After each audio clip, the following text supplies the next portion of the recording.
Así que, como siempre, buenas tardes y bienvenidos todos a la librería Tercios Viejos, que como sabéis, que por eso habéis llegado, estamos en la calle María Panés, número 4 de Madrid, muy cerquita de Nuevos Ministerios y muy cerquita de Cuatro Caminos, o sea, bien comunicados, y no estamos en Madrid Central. En el día de hoy vamos a dar una charla sobre la guerra hispanoamericana de 1898. Entonces, aunque sin que sirva de precedente, por primera vez, los hermanos Rodrigo, estamos los dos aquí presidiendo la... Bueno, en cierto modo, comenzamos la primera actividad, que fue una charla sobre tercios viejos, nunca mejor dicho. Comenzamos los dos con esto, entonces... Bueno, vamos a hacer más famosos que los hermanos Hernán Gómez, ahora que están dando. Sí, sí. O sea, que hermanos Gasol, a quien le busque el básquet, ahora que somos campeones del mundo. Comparado con nosotros va a ser poca cosa. Poca cosa. Así que me vais a permitir, ya que mi hermano va a hacer la conferencia sobre lo que es la guerra de Cuba, o sea, pero esa hispanoamericana del 98, no la del 95 al 98, dar un poco de introducción. Es qué pasó entre esos años previos a que Estados Unidos nos declare la guerra y nosotros todos felices y contentos nos vayamos allí pensando que les íbamos a dar una manta palos a los americanos, pero de las que hacen época, y luego parece que fue distinto. Tuvimos una primera guerra, que es la guerra de los 10 años, del 68 al 78, que termina con el convenio de Zanjón. Luego hay una llamada guerra chiquita, que es aquellos que no se avienen, aquellos sublevados cubanos que no se avienen a firmar durante solamente un año y parten al exilio. Parece que en 1878 la cosa está controlada, al menos en Cuba. No nos quedan, cuidado con la palabra, no nos quedan más territorios en América. No nos quedan más colonias porque nunca jamás tuvimos colonias. Los españoles de Cuba eran tan españoles como un señor que vivía en Pamplona. Y los puertorriqueños 3/4 de lo mismo. Así que en ese periodo que va del 78 a 1895, que es cuando los cubanos retoman las armas, en este caso buscando la independencia, hay unas medidas del gobierno español que molestan mucho a las élites cubanas. ¿Cuáles son? Básicamente son tres. La primera, la abolición de la esclavitud. En 1888. ¿Por qué? Porque las grandes plantaciones se nutren de mano de obra esclava y que de repente pasen a tener derechos. Ojo, no solamente que pasen a tener derechos. En 1890 se le concede el sufragio universal. Bien sea cierto que es a los varones, pero de repente los esclavos en 2 años pasan de ser cosas a tener derechos políticos y a poder votar. Entonces, a un hacendado cubano creo que esto no le va a parecer como muy correcto y muy adecuado. La segunda es un intento de estatuto de autonomía que fue derrotado por el propio partido en el gobierno. Entonces era el Partido Liberal, lo propuso entonces un joven liberal, Antonio Maura, que luego fue el líder del Partido Conservador. Y la tercera y definitiva es cuando los norteamericanos comienzan a ofrecer la compra de la isla de Cuba, y desde luego se le dice que tú, a ver, usted no me puede comprar Castellón. O sea, no, pero es que les hemos comprado la Florida en 1819, o los rusos les hemos comprado Alaska, pero es que los americanos siguieron pensando que la Primera Guerra Mundial se hubiera solucionado si los austrohúngaros hubieran comprado Serbia. Vicepresidente de los Estados Unidos realizó una visita y dijo, ¿y todo esto por Bosnia y Serbia? ¿Por qué no lo compraron? O sea, es una cosa bastante rara y bastante peculiar. En el año 95, el Partido Revolucionario Cubano se funda en el exilio. El exilio no es Florida, el exilio de Washington y Nueva York. ¿Por qué? Porque los líderes cubanos no son una gente pobre, sino una gente muy rica que se cruza con dos de las grandes personajes y las dos de las grandes fortunas de la época, que son Hertz y Pulitzer, que son los dominadores del 80-90%. Esto espero que no lo tengas en la conferencia. Me estás pisando la primera diapositiva, pero... Bueno, ya pisar la primera diapositiva significa que ya más o menos hemos llegado. El tercer punto que le da a los cubanos el toque de querer ya no un estatuto de autonomía, sino independencia, es cuando se fija un arancel. El arancel de 1891 es una de las grandes reivindicaciones de los industriales catalanes y los industriales vascos que defiendan sus fábricas poco competitivas de franceses, británicos y alemanes. Claro, cuando tú estableces un arancel pensando en ellos, resulta que en Cuba pasa lo mismo. Y el 80% de los productos cubanos de aquella época no terminan en España ni en Europa, terminan en Estados Unidos. Cuando tú, Donald Trump, levantas un arancel, los chinos te responden con lo mismo. Si tú eres España y levantas un arancel, aunque pienses en franceses, afecta a los productos americanos. Y ellos responden subiendo los aranceles a los productos cubanos. Básicamente azúcar, café y cacao. Y claro, eso ya lleva a que la primera diapositiva ya puedas decir cómo la opinión pública norteamericana es influenciada por... No, en este caso no, déjame que siga. Acaba. Acabo.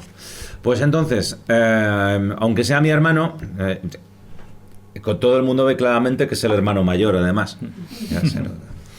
Ya lleva 3 libros, supongo que el cuarto será un especial sobre la guerra de Cuba, la guerra hispanoamericana o algo por el estilo. Ya no llevo 4. No, ya llevas 4.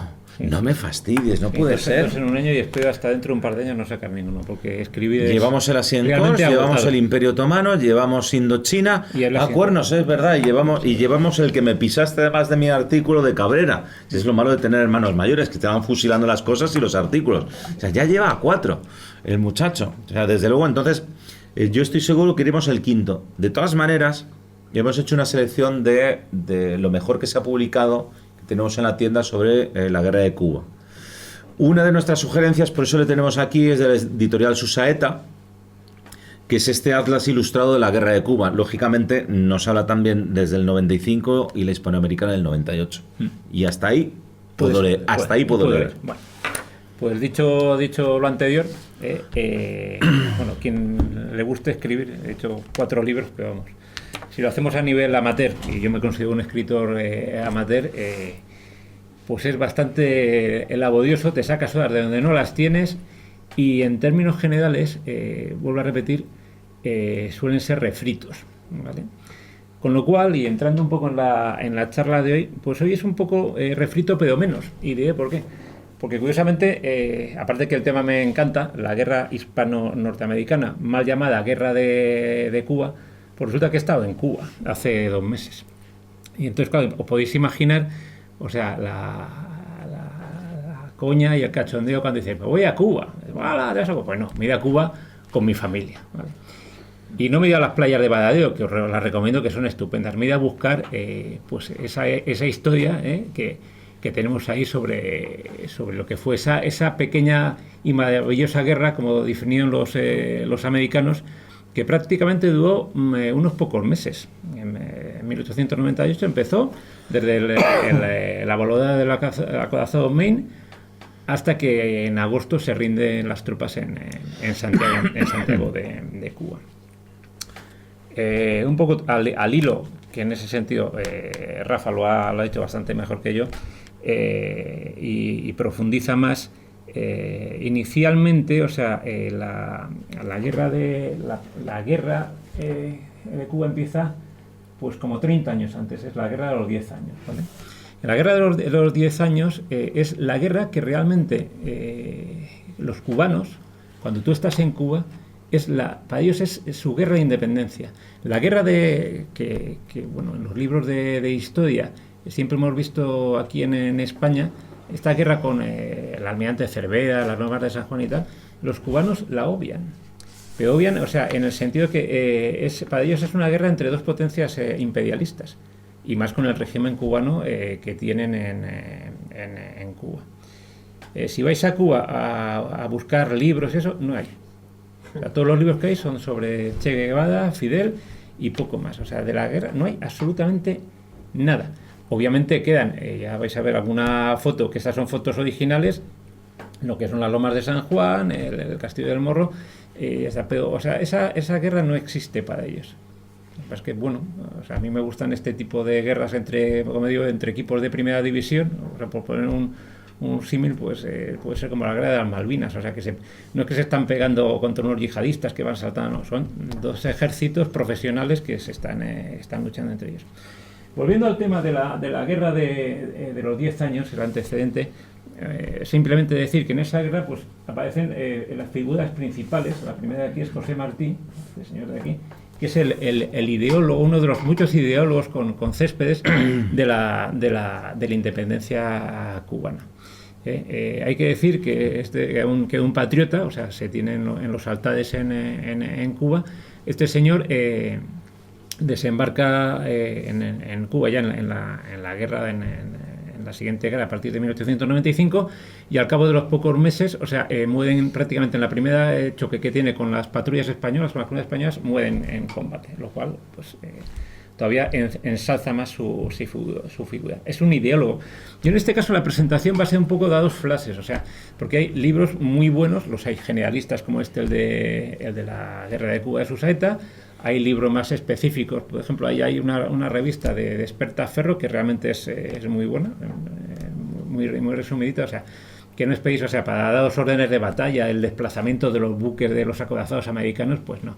O sea, voy a intentar daros un poco un flash, o sea, de cómo se ve la guerra de Cuba en Cuba, y además bueno, intentar desmitificar pues determinados aspectos. O sea que yo creo que la historia a lo largo de los años pues nos ha hecho ver a lo mejor un poco de una manera un poco distorsionada. La otra persona, por ejemplo, es Maceo. Vamos a decir, es el jefe militar de los cubanos. Es una persona que cuando acaba los 10 años de la primera guerra en Cuba, o sea, reniega del Tratado de Zanjón, se exilia, creo que es a Puerto Rico, bueno, se va, y al cabo de los años, cuando surge de nuevo otra vez las hostilidades en 1895, vuelve. Muere también en combate. ¿Vale? ¿Dónde se desarrolla esta pequeña y maravillosa guerra? Vuelvo a repetir, según los americanos, pues bueno, se desarrolla prácticamente, las operaciones terrestres prácticamente se desarrollan aquí, al este de la isla, en la parte de Santiago, ¿vale? Aquí en la parte de abajo, donde al final tiene la batalla de Santiago de Cuba. Pero el desembarco americano, o sea, en lugar de ir a La Habana, que es la capital de la isla, o sea, lo que hacen es, o sea, se inicia con un bloqueo cuando se inician los días a lo largo de la isla para evitar el envío de tropas desde la península, evitar que llegase la escuadra de Cervera, que por una serie de despropósitos de unos y de otros acabó entrando en Santiago de Cuba, lo cual es una ratonera bajo el punto de vista naval. Y bueno, los americanos embarcan su cuerpo expedicionario en Tampa, el 14 de junio sale el convoy y directamente se van, como saben que la escuadra de Cervera está aquí, desembarcan aquí en Daiquiri, ¿vale? Y ya os digo, o sea, básicamente, o sea, se desarrolla en esta zona, en la provincia de Santiago, en el oriente de la isla. Bueno, figuras a lo largo de la guerra de Cuba tenemos un montón. O sea, podríamos llenar libros y libros sobre determinados personajes. Yo he hecho una pequeña selección de los que me resultan más curiosos. O sea, y me dices, oye, ¿por qué no has puesto este o este otro? Pues bueno, para gustos los colores. El primero, obviamente, es el presidente de los Estados Unidos en aquel momento, que es McKinley. O sea, McKinley inicia una política expansionista. Estados Unidos hace más o menos 30 años ha acabado la guerra de secesión, no ha llegado al reparto colonial y empieza con una política expansionista. Lo que ha comentado antes Rafa sobre, bueno, oye, no quiero comprar la isla. Entonces es todo, por eso los cubanos, o sea, yo diría que nos tienen más cariño y no digo por el régimen comunista que tiene actualmente, nos tienen más cariño a los españoles que no a los americanos, ¿vale? O sea, es una engañifla, vamos a decir, o sea, todo lo que se monta en la prensa americana de Hearst y bueno, entonces McKinley es el que inicia políticamente la guerra, su gobierno, y bueno, la verdad es que no tiene, como muchos de los actores de esta historia, no tiene final feliz. McKinley muere asesinado por un anarquista en 1901, o sea, y bueno, creo que es el tercer presidente de los Estados Unidos después de Lincoln, y otro no me acuerdo quién es, que muere asesinado. Posteriormente sería Kennedy, ¿no? El otro, por poner un ejemplo, este es americano, porque vamos a poner un español, de gente además que no estuvieron en la guerra de Cuba físicamente. El otro es el teniente general de Cuba, que es Valeriano Weyler. Valeriano Weyler es una persona que tiene muy mala fama. Don Valeriano. Don Valeriano Weyler tiene muy mala fama por afuera porque dicen que es el artífice de un poco de las penurias de la población cubana. O sea, principalmente por unas líneas que se llaman trochas, que es una especie de fortificaciones, no sé si se ven aquí abajo, que lo que hacen es, Cuba es una isla enorme, pero muy larga y estrecha, entonces es bastante fácil cortarla. O sea, cortarla en trozos para que no pasen las tropas insurrectas, el ejército mambis, de un lado a otro. Entonces, pues corta aquí, es la trocha de María Manjana, que esta sí que se acabó, la trocha de Júcar Modón, que es aquí, y luego hay una trocha aquí que no acaba de estar construida al comienzo de la guerra, que es la trocha de Bada, ¿vale? Entonces, Valeriano tiene mala fama, pero sí que consigue, o sea, a los independentistas cubanos, o sea, derrotarlos bajo una política de puño de hierro. Vuelvo a decir lo mismo, o sea, este señor dice no hace nada distinto a lo que pudieron hacer los ingleses durante la guerra de los Boers. O sea, porque lo metieron en campos de concentración. Yo no he ido, o sea, si me preguntáis, que es otra guerra, antes comentaba con unos amigos y clientes aquí que el siglo XIX son guerras románticas, o sea, llegas incluso hasta la Primera Guerra Mundial. Pues bueno, en estas guerras románticas siguen ocurriendo estas va a decir, en barbaridades, pero yo no conozco, si me preguntáis quién era el responsable de los campos de concentración de los Boers, no lo sé. Sin embargo, en la prensa americana de la época y posteriormente en los libros de historia, o sea, el señor Valeriano Weyler es como una especie como de diablo, y era un señor que hizo bien su trabajo. Me vas a permitir la cuña.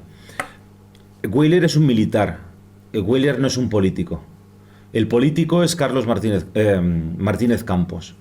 Martínez Campos es el que firma el convenio de Zanjón porque está casado con una señorita de la alta aristocracia cubana, conoce la isla y forma parte del clan de los cubanos, de aquellos que se forraron haciendo negocios en Cuba, como por ejemplo fue el señor Güell.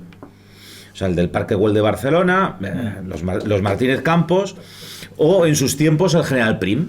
Entonces, ese es un general político que llega a jefe de gobierno, incluso una revista que se pronuncia en Sagunto a favor de Alfonso XII cuando todo el mundo ya está a tiro hecho. Cuando se le envía por primera vez en la Guerra de los 10 años, sí firma un convenio. ¿Por qué? Porque la mayor parte de los sublevados son autonomistas, no son independentistas. Pero cuando se le envía en la segunda, no hay nada que hacer, porque un independentista o le das la independencia o no se la das. Entonces Martínez Campos, que ya además está mayor en el año 95-96, no me digáis exactamente el año que se me ha ido, que es enviado, descubre que ya no, la inmensa mayoría son independentistas. Y para eso hace falta una campaña militar, y él ya no está en esas lides. Entonces, por eso se envía a Valeriano Weyler. Weyler no es un político, es un militar, y toma medidas militares en una isla que es como si se tuviese sublevado la provincia de Sevilla, exactamente igual. No tiene ningún tipo de consideración de que no sea España, aquello es España. Entonces, se han sublevado y son una panta bueno, no inventaremos a Puigdemont, que últimamente está muy de moda, pero hombre, está muy de capa caída. Pero es una sublevación y como tal se toman medidas militares. Hay una película de hace bastantes años donde aparecía Estado de Sitio, con Denzel Washington, que justamente cuando llegaba Bruce Willis, que era una especie de, era un coronel americano, decía: ¿están ustedes seguros que quieren que esto pase de las manos civiles a las manos militares? Porque si pasa a las manos militares, yo voy a tomar medidas militares. De hecho, Weyler es capitán general de la isla de Cuba hasta el año 97, que es el año en que es asesinado a Cánovas del Castillo, y el nuevo jefe de gobierno, que entonces es el liberal, que es Sagasta, decide que la política... Es que Weyler ganó la guerra. Sí. Cuidado. Tenía la guerra ganada. No evitó que aquella guerra, como hoy en día en Colombia, pueda durar durante muchos, no, muchísimos años. Pero es una guerra de baja intensidad que nunca va a conseguir la independencia de la isla de Cuba. Y por eso Sagasta considera que es mejor sustraer la figura de Weyler, que tiene muy mala prensa. en todo el mundo, especialmente anglosajón, porque nuestros queridos amigos británicos también nos echaron una mano al cuello en el tema de Cuba. Y entonces pensaron que la mejor figura era otra vez un general más político, que es el general Blanco. El general Blanco. Entonces, el general Blanco efectivamente es el nuevo teniente general de Cuba, y como todos los altos mandos españoles de la guerra de Cuba, salvo el tema heroico del general Bada de Rey en Caney, dejan bastante que desear su desempeño, ¿vale? Pero bueno, en ese contexto los americanos están buscando una excusa para provocar la guerra. Por todos conocido es la voladora del acorazado Maine. El acorazado Maine es un acorazado al uso de la época, estaba ya un poco obsoleto, y el caso es que, curiosamente, hace una visita, entre comillas, de cortesía, o realmente de cortesía, o sea, porque, sí.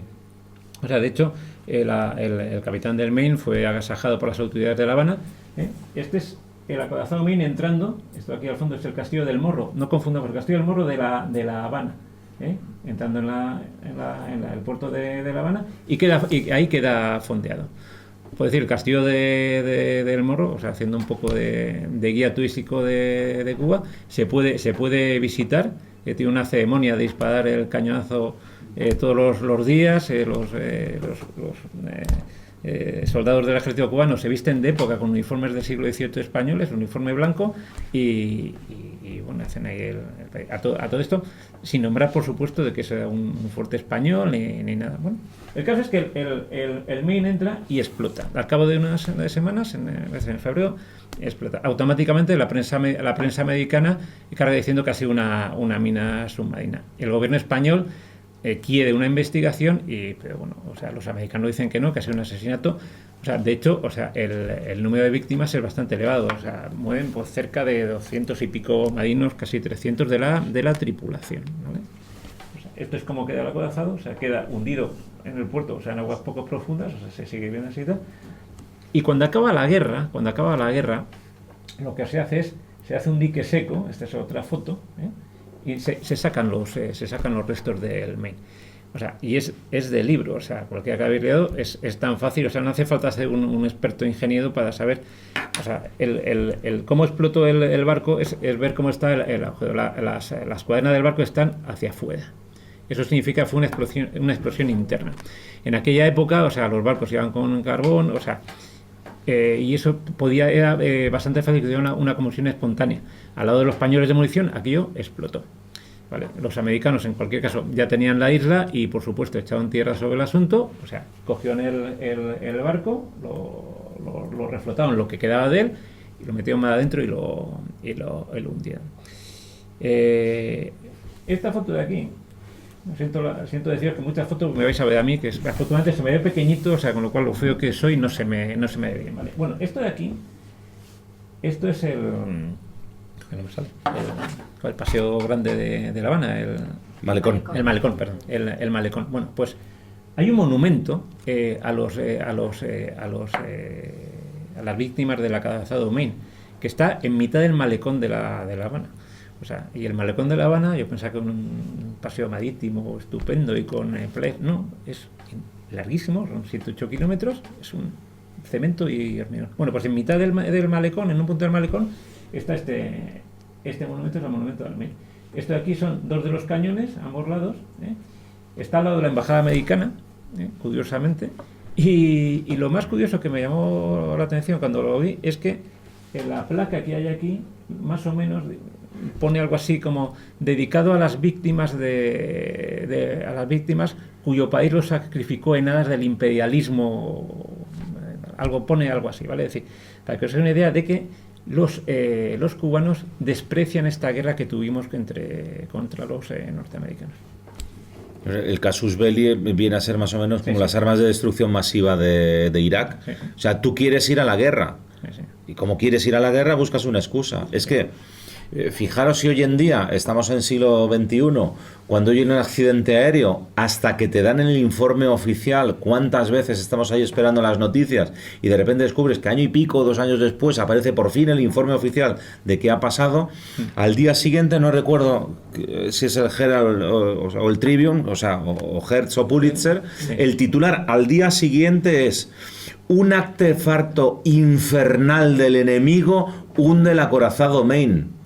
Como en aquella época, claro, lógicamente, no has podido sacar una foto de la explosión, lo que haces es un precioso dibujo del Maine hundiéndose con 266 marineros norteamericanos, que inmediatamente la opinión pública de Estados Unidos le pide al presidente que tiene que hacer algo. Bueno, el caso es que, al hilo de lo que comenta, la prensa americana pues empieza con artículos como este: recordar el Maine, donde sale la foto del Maine, y salen aquí, pues, o sea, las penudias, lo que hablamos antes, o sea, los americanos, que los españoles están matando a los americanos a los pobres cubanos de hambre, ¿vale? O sea, y esto es Hearst.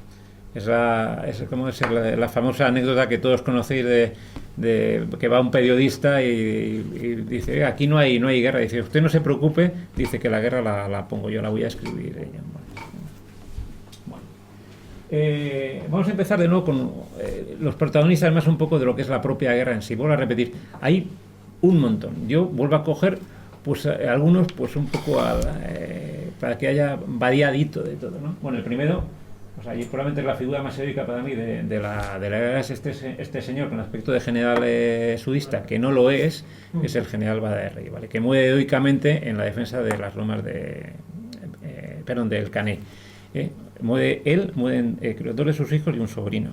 O sea, es un auténtico desastre familiar, ¿vale?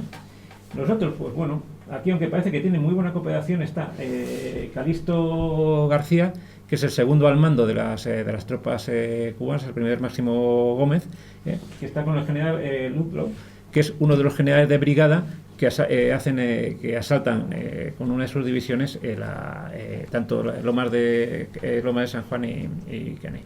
Sin embargo, esta foto da lugar a equívoco. Los norteamericanos despreciaban a los cubanos. O sea, para ellos, o sea, no. De hecho, yendo al final de la historia, cuando se rinde la guarnición de Santiago, en la ceremonia de rendición, no hay ningún cubano. El ejército norteamericano lo obvia. O sea, para ellos pues bueno, no iba a decir como en aquella época negros, y ya vemos los afroamericanos, o como queráis llamarlo, tuvieron un papel destacado en la guerra, pero desprecian al independentismo cubano. Pues vuelvo a repetir, un motivo más de que los cubanos, esta guerra para ellos no existe, ¿vale? O sea, la historia de Cuba, y un poco haciendo símiles, empieza con la guerra de los 10 años, a la independencia de Cuba. Hay un periodo que desemboca con la guerra hispanoamericana, que es algo puntual. Luego hay un periodo del cual los cubanos también no se sienten demasiado orgullosos, que son los gobiernos títere, o sea, que acaban con el gobierno de Batista, donde Cuba se convierte en lo que todo el mundo sabe, ¿verdad? Pues decían el prostíbulo de Estados Unidos. O sea, los mejores hoteles en La Habana los construye la mafia, o sea, y bueno, hasta que llega, o sea, el momento culminante, que es esto, la revolución de los barbudos, que es con el Che Guevara. O sea, eso es un poco como los cubanos tienen enfocada su visión de la historia, que por supuesto no tiene nada que ver con la que tenemos aquí en España. ¿Qué más gente tenemos? Bueno, vuelvo a repetir, la guerra es un cúmulo de despropósitos por ambos bandos, es decir, o sea, ganó Estados Unidos, pero casi a los puntos. O sea, si con un Valeriano Baylor o un general español probablemente con las ideas más claras, yo no niego, porque bueno, estamos en un proceso de descolonización, que Cuba hubiese sido independiente, pero de otra manera. O sea, los mandos americanos, o sea, ganan la guerra, vamos a decir, por los fallos del contrario de los españoles, y por el material que tienen, o sea, y bueno, unos recursos más cercanos y más limitados. Pero para que os hagáis una idea, el comandante en jefe de las tropas norteamericanas es el general Shafter, o como se pronuncia, que este señor de aquí, este hondo señor de aquí, o sea, solamente fijaos la pinta que tiene el señor montado a caballo. Esa foto es real. O sea, el pobre caballo, o sea, creo que se lo debían cambiar cada kilómetro, o sea, porque este señor pesaba más de 100 kilos, ¿vale? O sea, es realmente pues bueno, patético. Ojo, los mandos americanos son todos en términos generales oficiales que han prestado servicio en la Guerra Civil Americana, en ambos bandos. Hay también oficiales confederados, y hay una anécdota que os contaré a continuación, y luego con las guerras en las guerras indias. Pero en ningún caso se han enfrentado a un ejército regular, que es el español. Por muy mal que sea esté de modal el ejército español, por muy mal mandado que esté, no deja de ser un ejército regular, no son indios. Y no se están peleando en una guerra civil donde eran todo, en el fondo eran tropas voluntarias. Por parte española, bueno, pues tenemos aquí otro señor que es el general Linares. El general Linares depende del general Blanco. Su actuación también deja bastante que desear. O sea, es en lugar de tomar una decisión heroica, a lo mejor mal tomada, como en la mente Cervera, o sea, prácticamente rinde la plaza de Santiago y acaba la guerra de un plumazo. O sea, podía haber hecho algo más, ¿vale? Volviendo al tema de los generales norteamericanos, este señor de aquí, que este sí que es un general sudista, de hecho he cogido una foto no de cómo estaba en la guerra de Cuba, sino cómo era hace unos años. Este es el general Wheeler. El general Wheeler es un destacado general de caballería confederado y es el que manda la división de caballería del cuerpo expedicionario norteamericano, que tampoco son muchos. Estamos hablando a lo mejor de unos, depende cómo queráis medirlo, las tropas que están en tierra, las tropas en el barco, unos 25 o 35.000 hombres. Bueno, pues este general Wheeler es el que manda las tropas de caballería. Hasta el punto, claro, aquí es 30 años antes. O sea, este señor cuando está en la guerra de Cuba pues tenía 70 y tantos, 60 y tantos años. Se le va tanto la pinza que en uno de los primeros combates hay una anécdota en las Guasimas, que cuando los españoles se empiezan a retirar, llevándose por ese ímpetu sudeño, grita: les hemos dado fuerte a esos malditos yanquis. O sea, eso es verídico. O sea, estaban bueno. Y luego quedan los mandos navales de la pequeña campaña naval, que de nuevo vuelvo a repetir, sobre todo la parte de los españoles. O sea, yo en este caso, o sea, y lamento de decirlo, yo creo que la figura de Cervera, es cierto que es un hombre que creo que es una persona honesta, da una imagen de noble español, pero para mí es absolutamente nefasto. O sea, nefasto. O sea, de igual manera, yo me dedico, me encanta crear polémica, o sea, porque lo que está escrito en los libros lo sabemos todos. Como comentaba antes Rafa, me gusta mucho, no sé por qué, el tema del Imperio Otomano. O sea, yo cuando empecé a indagar en la figura de Lawrence de Arabia, creo que estamos todos influenciados por la película de Lawrence de Arabia. O sea, que es una película excelente, los actores me encantan, Peter O'Toole y tal. Pero Lawrence de Arabia, o sea, es un auténtico maníaco. O sea, entonces lo que pasa es que, claro, sale Peter O'Toole y estas cosas, ¿no? Y lo políticamente correcto. O sea, y está, bueno, pues para mí Cervera, o sea, fue un pésimo almirante. No digo que no lo hubiesen hundido la flota, pero de otra manera. O sea, puso todas las facilidades para que ello saliese tan mal como ocurrió. Bustamante, que es su jefe de Estado Mayor, entre otras cosas, y podía dar como 10 razones absolutamente de peso y de cajón para que la batalla de Santiago se hubiese desarrollado de otra manera. Le propuso para hacer una salida nocturna con los barcos.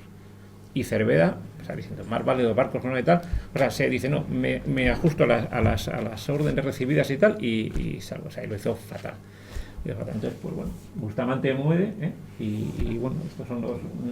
Cervera lleva a la flota a un auténtico desastre y consiguió llegar a Santiago de Cuba burlando la escuadra de bloqueo norteamericana de pura casualidad. Estamos hablando de finales del 19, o sea, bueno, pues no había reconocimiento de aeronaval ni estas cosas. Entonces, pues, pero bueno, o sea, podía haber llegado ahí como podía haber llegado a cualquier otro lado. O sea, y por supuesto, muy lejos de la realidad que tenía la opinión norteamericana de que los barcos españoles iban a llegar a la costa de Estados Unidos y bombardearles. O sea, eso era absolutamente impensable. Y más con unos barcos que realmente estaban obsoletos, tenían poca velocidad porque los fondos estaban sucios. O sea, cualquier cosa que digamos jugaba en contra. Pero es cierto que las órdenes de Cervera, el desempeño dejó mucho que desear. Abajo tenemos al almirante Sampson, que es el comandante en jefe de la flota norteamericana. Se lo pusieron, vamos a decir, a huevo. O sea, no tuvo ningún problema. Y Chile, que es el de los cruceros de la flota volante. Al igual que en la batalla de Jutlandia, en aquella época empezaba ya a estar bastante común entre las flotas de los grandes gobiernos, es decir, había una flota principal y una flota con cruceros de batalla más ligeros que se dedicaba más al reconocimiento. Pero vamos, cualquiera de los cruceros que llevaba Shelley podía haber hundido la flota española. El Brooklyn, algo así, estaban mejor armados y artillados y blindados que los españoles. Las tropas españolas, pues es conocido de todos, pues que esto, bueno, eran la infantería española, o el soldado español, vamos a decir, aunque estaban mal mandados, era un soldado tenaz. Y es cierto, o sea, que con mejores mandos hubiesen dado más guerra a los yanquis, los cuales muchas de sus tropas, o sea, eran tropas voluntarias, empezando por las famosas tropas de Teddy Roosevelt, los Rough Riders, o sea, que los chicos rudos o los rocosos, ¿no? Y tal, bueno. Estas tropas españolas, o sea, ¿por qué se las caracterizaban? Pues en primer lugar por un uniforme que a los que no les guste el tema de uniformología, el uniforme de rayadillo, o sea, que es algo realmente típico. Luego se mantiene hasta el principio de la guerra de África, en la época de Branco del Lobo, luego desaparece. Es un uniforme realmente original, vamos a decirlo. Pero lo que les hace temibles a las tropas españolas es el fusil Mauser. Era un fusil realmente muy fiable. Y puesto en posiciones estáticas contra unas tropas norteamericanas mal mandadas que atacaban de manera frontal, o sea, fue el motivo de las principales bajas norteamericanas. Bajo el punto de vista militar, porque las bajas en esta guerra, o sea, de una manera desproporcionada, en ambos bandos no se corresponde a heridas de guerra, se corresponde a enfermedades, malaria y fiebre amarilla. Ahora, bueno, cuando llegamos a las conclusiones veis la proporción de esto es lo que os comentaba, o sea, este es el típico uniforme de rayadillo, esto es en color, se veía un poco mejor y prácticamente todos los soldados van a ser incluidos los oficiales que se distinguen por sus sables y tal. Las tropas españolas, o sea, la estrategia que tuvieron fue bastante estática. Estática en el sentido que se fija mucho en lo que son estos bloqueos, y cuando se enfrentan las tropas norteamericanas se hacen unas trincheras que por supuesto nada tenían que ver con las trincheras que hubo luego en la Primera Guerra Mundial, ¿vale? El ejército español en Cuba, además, la estrategia fue también bastante mala, porque estamos hablando, y esa es una de las fallos que suelen tener las potencias coloniales, es mantener el terreno. El ejército español en Cuba, estamos hablando de 150.000 soldados, es una barbaridad, y de joder, coño, y llegaron 35.000 norteamericanos y nos conquistan la isla. Pues sí, ¿por qué? Porque estaban distribuidos en pequeñas guarniciones a lo largo de toda la isla. Cierto es, o sea, que estaba el ejército mambis de los cubanos que llevaban una guerra de guerrillas, pero en ningún caso en campo abierto iban a ser podían derrotar a los soldados españoles. De hecho, tanto en las dos batallas principales, Caney y a continuación, son dos batallas prácticamente paralelas, y Lomas de San Juan, los soldados españoles están en inferioridad numérica contra los norteamericanos. O sea, al final las tropas norteamericanas ganan casi por entrar a mogollón, o sea, por un tema de una desproporción. Os contaré un poco los norteamericanos. Pues los norteamericanos, básicamente, el ejército norteamericano era muy pequeño en el momento de entrar a la guerra. Se había desmovilizado después de la Guerra Civil Americana, y cuando surge la guerra se piden voluntarios. A prisa y corriendo se embarcan las tropas en Tampa, o sea, y dentro de estas tropas norteamericanas tenemos las tropas de Teddy Roosevelt, voluntarios, que también se ha magnificado mucho su papel en esta contienda, y los Buffalo Soldiers, los soldados afroamericanos. Efectivamente, o sea, estos soldados, o sea, además, aparte de ser buenos luchadores por su propia raza, o sea, descendientes de esclavos que habían estado en plantaciones de algodón, resisten mucho mejor las enfermedades tropicales que las tropas españolas. Vuelvo a repetir, los americanos en ese momento no existía la esclavitud, pero la discriminación racial existía, o sea, totalmente. Y estas son las tropas norteamericanas, que lo que más le distingue es, o sea, parecen pues un poco como vaqueros, ¿no? Este sombrerito, o sea, llevado un casco en aquella época con ese calor, pues puedo asegurar que en Cuba hace calor, hace mucho calor. Y aparte la humedad. Pues bueno, es el color azul, ¿no? Esta camisa azul, que bueno, en aquella época todavía estaban empezando los ejércitos, vamos a decir, europeos ha cambiado un poco el uniforme, ¿no? Por ejemplo, los británicos habían dejado ya la casaca roja y empezaban, por ejemplo, prácticamente en esa época es coetáneo, pues la campaña del Sudán ya van con uniformes caqui. O sea, pero bueno, los soldados norteamericanos iban de color azul, con lo cual, o sea, se les veía casi mejor que a los españoles. ¿No? Y luego tenemos, por supuesto, a los cubanos, el ejército Manguís. Vuelvo a repetir, es un ejército al cual los norteamericanos no le quieren hacer caso porque tiene consideración de ejército, pero no les falta la consistencia para hacer frente a tropas regulares. De hecho, uno de los múltiples motivos por lo que, vuelvo a repetir, Linares rinde la plaza de Santiago de Cuba antes de tiempo, o sea, no espera prácticamente a que lleguen las tropas de un general, de un coronel Ascadio, que llegan desde el norte para reforzarlo. O sea, las tropas cubanas son incapaces de detener una columna. O sea, las tropas españolas se podían mover libremente, lo que pasa es que conquistaban un sitio y luego cuando se iban volvían de nuevo los cubanos. Pero ¿qué es lo que ocurre en toda la lucha de independencia? Los independentistas son personas que tienen, o sea, una moral mucho mejor que las tropas españolas, y en el combate cuerpo a cuerpo, pues bueno, vamos a decir que el soldado español, o sea, el tema del machete, ¿no?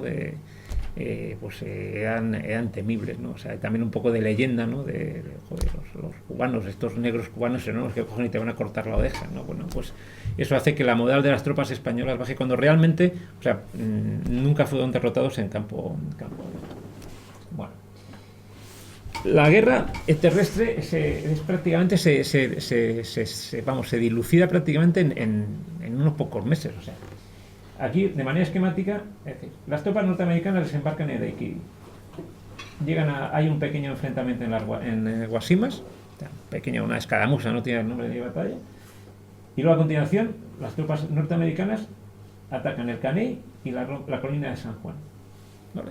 Y prácticamente unos días a continuación, unos días después, sale la escuadra española y la hunden aquí, al lado de Santiago de Cuba. Y se acabó la guerra. A partir de ese momento, el gobierno español, o sea, pide una tregua, un armisticio y ya está. Es decir, esta guerra, es cierto a lo mejor en ese sentido, bajo otro punto de vista, al acabarse tan pronto, ahorró muchas vidas. Porque realmente, o sea, las tropas españolas, no digo que no hubiesen perdido la guerra, pero las condiciones hubiesen sido otras. O a lo mejor una guerra más larga hubiese hecho que la opinión norteamericana hubiese cambiado de opinión. El avance hacia Santiago, pues bueno, para que hagáis una idea, no sé si corresponde esta foto coloreada al desembarco en Daiquiri, pero para que hagáis una idea, o sea, los norteamericanos desembarcan en Daiquiri y es tal el desastre logístico que tienen que algunos de los caballos, o sea, los tiran al agua para que lleguen nadando a la orilla, o sea, es así. Adicionalmente, o sea, hay un pequeño destacamento que, claro, ven una flota que llega y en lugar de hacer una resistencia cogen y prácticamente disparan 3 tiros y se retiran. Si el mando español hubiese sido más agresivo, muy probablemente con un regimiento, una brigada, o sea, ese desembarco hubiese sido un auténtico desastre. O sea, hubiesen desembarcado o no, o se hubiesen tenido que volver. El caso es que desembarcan prácticamente sin oposición. Ni empiezan a avanzar hacia Santiago. Hay un pequeño enfrentamiento aquí en las Guasimas, donde 900 norteamericanos, entre ellos los soldados afroamericanos, chocan contra la posición, creo que es el general Rubín, me parece que es el que lleva las tropas españolas, que en este caso son cerca de 1500. Bueno, a los primeros compases de los tiros tiene algo más de bajas los norteamericanos, pues estamos hablando de 20, 30 bajas, o sea, no estemos pensando en una batalla campal. Eso da un poco idea de cuál era la actitud española. El general en jefe español de estas tropas decide retirarse y ya irse hacia Santiago, con lo cual los norteamericanos avanzan libremente hasta toparse con las lomas de San Juan y el Caney. Este mapa explica un poco cuáles son un poco las operaciones para entenderlo. Aquí arriba está Santiago de Cuba y esta es la principal línea de trincheras, son trincheras y unos bloqueados, lo que veis son pequeñas posiciones. con unas pequeñas piezas de artillería. La artillería española es mucho mejor que la norteamericana, porque pues por el tema de la pólvora. La artillería norteamericana, cuando dispara, es pólvora negra y deja rastro. Entonces, claro, el fuego de contrabatería español las hizo, vamos, echar para atrás. Y aquí a continuación tenemos como avanzada el Caney, ¿vale? Que es, pues bueno, es una fortificación en una aldea donde están unos 500 soldados españoles al mando de Bada del Rey, y que inicialmente el mando americano dice, oye, si yo tengo que avanzar hacia arriba, lo primero que tengo que es eliminar esta posición. Ellos calculaban que en 2 horas iban a desalojar de ahí a los soldados españoles. Y en cuanto los desalojaran, con todas las tropas, empezar a atacar lo que es la posición principal de las lomas de San Juan. Bueno, pues estas 2 horas se convirtieron en más de 6 horas. Y de hecho, el ataque contra las lomas de San Juan se inició sin las tropas que estaban todavía acabando de rematar a los pobres soldaditos españoles que estaban ahí. En el Caney, pues bueno, pues el Caney, esta es una imagen un poco romántica, ¿no? De cómo está. Entonces, hay 520 soldados al mando de Bada del Rey, ¿vale? De distintos regimientos, bueno, de las guerrillas, tiene 2 cañones y tal, y luego contra 6.500 soldados del general de la segunda división de Lawton, ¿vale? Al final, pues bueno, los españoles le hacen más bajas a los norteamericanos, pues bueno, cada uno podrá... yo he mirado 4 libros y cada uno tiene una cifra distinta, más o menos la proporción puede decir. Los españoles, pues prácticamente pierden toda la guarnición, incluidos los prisioneros. Bada del Rey muere, ya os digo, con sus hijos. Además hay un hecho, o sea, Bada del Rey es herido y entonces lo están retirando en camilla.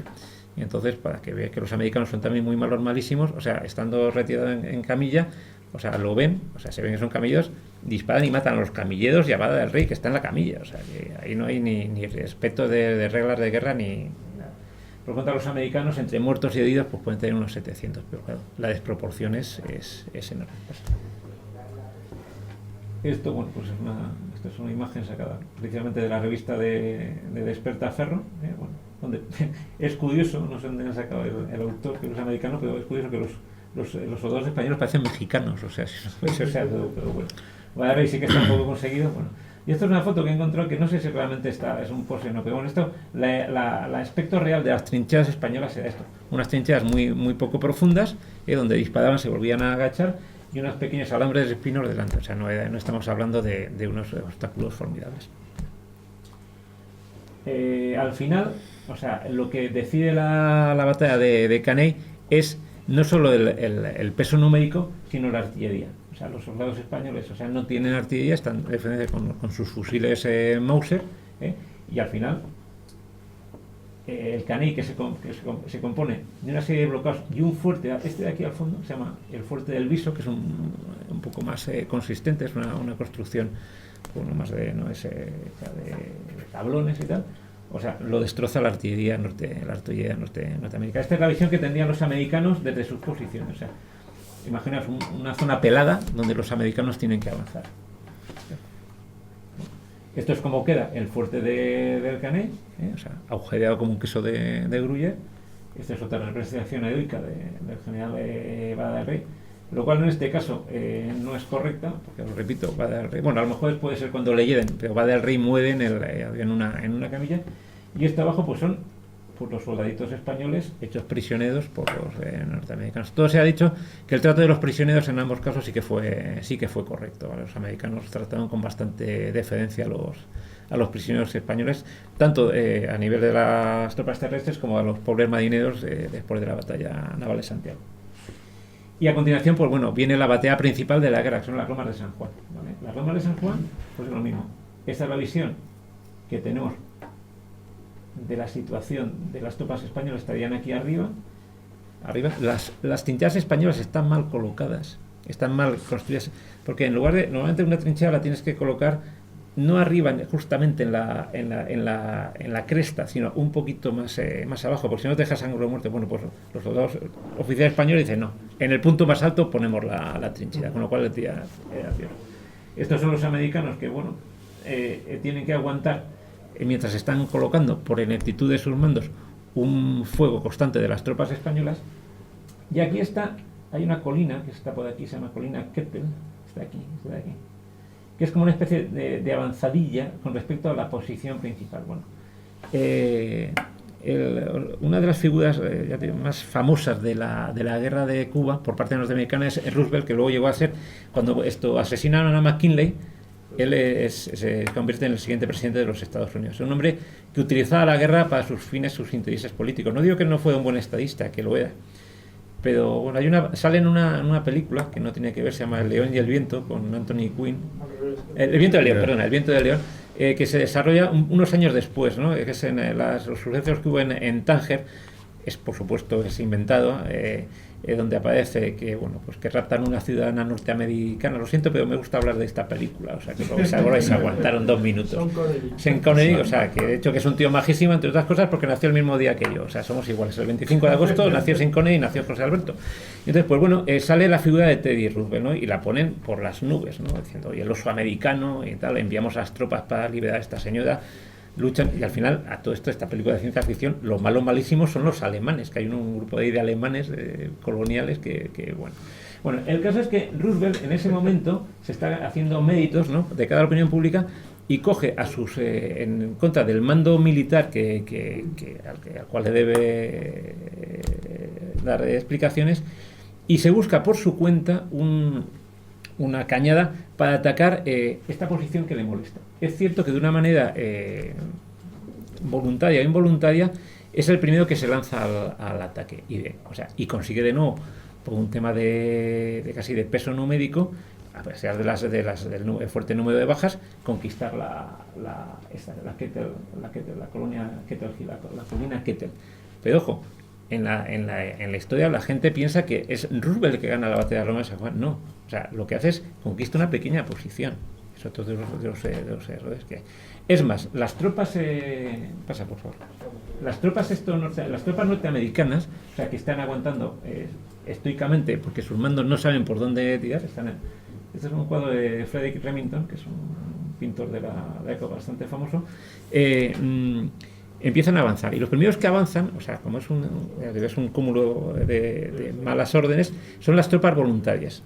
La prensa norteamericana dice, nuestros voluntarios han conquistado. No, las tropas voluntarias empiezan a avanzar, no están acostumbradas al fuego, o sea, y se quedan clavadas en el terreno. O sea, no avanzan. Y en ese momento aparece la tecnología, que los españoles tienen, son las ametralladoras Gatling, que aquí no son cañones, son ametralladoras, ¿vale? Son de estas que le pegan ahí a la manivela y empieza a disparar. Eso hace que las tropas españolas tengan que agacharse y permite que las tropas, los regimientos regulares norteamericanos empiecen a avanzar. El avance, o sea, pues, bueno, ¿qué es esto? Hay un montón de cuadros y de fotos. O sea, pues en este caso sería Roosevelt, que se va a caballo, pero es más esto de aquí, bueno, es avanzando, o está aquí, que esta es más real para mí, estas son tropas afroamericanas avanzando. El caso es que avanzan y bueno, y conquistan la línea de trincheras españolas y los locos. Y ahí se quedan. Hay un contraataque por parte de las tropas españolas con Bustamante, que es uno de los marinos que está ahí. Se desembarcan los españoles. Otros problemas que tienen es que prácticamente, o sea, el grado de fuego que podían hacer, o sea, tenían un soldado prácticamente cada 5 metros, o sea, era muy difícil, o sea, tenían demasiado terreno que cubrir para lo que se los venía encima. Bueno, el caso es que, a pesar de los pesares, las tropas españolas se retiran a una línea más interior, ya cercano a la ciudad de Santiago, y las tropas norteamericanas están tan exhaustas que ahí se quedan clavadas. Esto es hoy en día lo que son las lomas de San Juan. O sea, las lomas de San Juan pues son una serie de monumentos, donde, bueno, monumentos a los norteamericanos, hay algo a los cubanos, no hay ninguno a los españoles, donde, bueno, pues hay algo, pues se ven algunos de los cañones, estos son cañones de la artillería norteamericana, o sea, pasa. Y bueno, pues un monumento aquí a los soldados norteamericanos, cañones norteamericanos. Este es el árbol de la rendición. Esto que aquí no se ve bien, que parece una verja, la punta de la verja son bayonetas españolas, están colocadas ahí, es donde se rinde las tropas españolas cuando acaba la batalla de Santiago. ¿Qué es lo que ocurre?